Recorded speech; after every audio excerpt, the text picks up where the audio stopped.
नमस्कार दोस्तों। आज हम एक ऐसी जगह के बारे में बात करने वाले हैं जो सिर्फ एक इमारत नहीं बल्कि भारत की शान है, हमारी आज़ादी का प्रतीक है और जिसने सदियों का इतिहास अपनी दीवारों में कैद कर रखा है। जी हाँ, मैं बात कर रहा हूँ लाल किले की। हर साल 15 अगस्त को हमारे देश के प्रधानमंत्री यहीं से तिरंगा फहराते हैं और पूरे देश को संबोधित करते हैं। लेकिन क्या आप जानते हैं कि इस शानदार किले का निर्माण किसने करवाया था? इसका इतिहास कितना गहरा और दिलचस्प है। तो चलिए आज हम लाल किले की पूरी कहानी जानेंगे। इस कहानी की शुरुआत होती है 17वीं शताब्दी में, जब भारत पर मुगल बादशाह शाहजहां का राज था। शाहजहां वही है जिसने आगरा में ताजमहल बनवाया, लेकिन शाहजहां को आगरा से दिल्ली ज़्यादा पसंद था।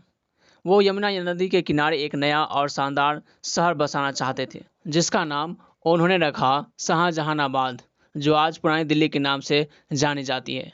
इस नए शहर के लिए उन्हें एक आलीशान और मजबूत किला चाहिए था, जो उनकी राजधानी और शाही परिवार का घर बन सके। बस यही से लाल किले का निर्माण शुरू हुआ। साल था 1638 में, जब किले की नींव रखी गई। इसे बनाने में पूरे 10 साल लगे और 1648 में यह बनकर तैयार हुआ। इसे बनाने के लिए खास तौर पर लाल बलुआ पत्थर का इस्तेमाल किया गया था और इसलिए इसका नाम लाल किला पड़ा। सोचिए उस जमाने इतनी बड़ी इमारत बनाना कितना मुश्किल रहा होगा। लाल किला सिर्फ एक किला नहीं था, यह अपने आप में एक पूरा शहर था। इसके अंदर महल थे, बाजार थे, मस्जिदें थी, बगीचे थे और शाही खानदान के साथ साथ हजारों लोग रहते थे। किले के अंदर की कुछ खास जगह थी दीवाने आम। यहाँ बादशाह आम लोगों से मिलते थे और उनकी फरियाद सुनते थे और न्याय करते थे।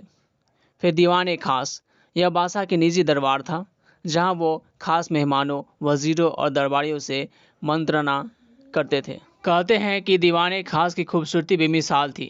इसे सोने और कीमती रत्नों से सजाया गया था। यहीं पर शाहजहां का प्रसिद्ध मयूर सिंहासन रखा होता था। रंगमहल, मुमताज महल, ये शाही परिवार के रहने के लिए बनाए गए खूबसूरत महल थे। लाल किला बनने के बाद लगभग 200 सालों तक यह मुगल बादशाहों की राजधानी बनी रही। यहाँ से वो पूरे हिंदुस्तान पर राज करता था।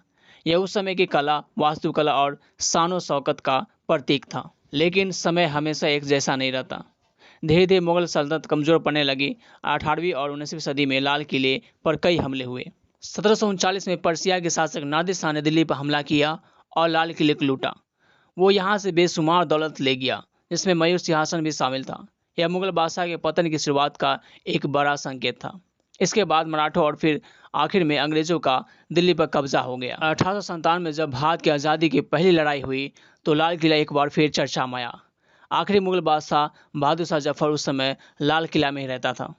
जब अंग्रेजों ने इस विद्रोह को दबा दिया तो उसने बहादुर शाह जफर को लाल किला से ही गिरफ्तार किया और उसे रंगून यानी आज का म्यांमार भेज दिया। इसके साथ ही भारत में मुगल शासन का पूरी तरह अंत हो गया। अंग्रेजों ने लाल किला को अपने सैनिक छावनी के तौर पर इस्तेमाल करना शुरू कर दिया। उसने किले के अंदर कई बदलाव किए, कई पुरानी इमारतों को तोड़ दिया या उनका रूप बदल दिया। लाल किले की पुरानी शान थोड़ी फीकी पड़ने लगी थी, लेकिन लाल किले की कहानी का सबसे गौरवशाली पल अभी आना बाकी था। 15 अगस्त 1947 को जब भारत आज़ाद हुआ तो हमारे पहले प्रधानमंत्री पंडित जवाहरलाल नेहरू ने लाल किले की दीवार से तिरंगा फहराया और रात 12 बजे ट्रिस्ट विद डेस्टिनी वाला ऐतिहासिक भाषण दिया। बस उस दिन से लाल किला सिर्फ एक ऐतिहासिक स्मारक नहीं रहा, बल्कि यह आज़ाद भारत की पहचान, हमारी संप्रभुता और हमारे लोकतंत्र का सबसे बड़ा प्रतीक बन गया। आज भी हर साल 15 अगस्त को पूरे देश लाल किले की ओर देखता है, जब प्रधानमंत्री यहाँ से राष्ट्र को संबोधित करते हैं। लाल किला आज यूनेस्को वर्ल्ड हेरिटेज साइट भी है, जो इसकी विश्व स्तर पर ऐतिहासिक महत्व को दर्शाता है।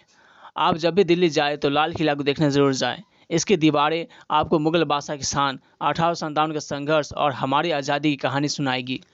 उम्मीद है दोस्तों आपको लाल किले के बारे में जानकारी अच्छी लगी होगी। अगर आपको वीडियो पसंद आया तो इसे लाइक करें और हमारे चैनल को सब्सक्राइब कर लें। मिलते हैं दोस्तों अब अगले वीडियो में।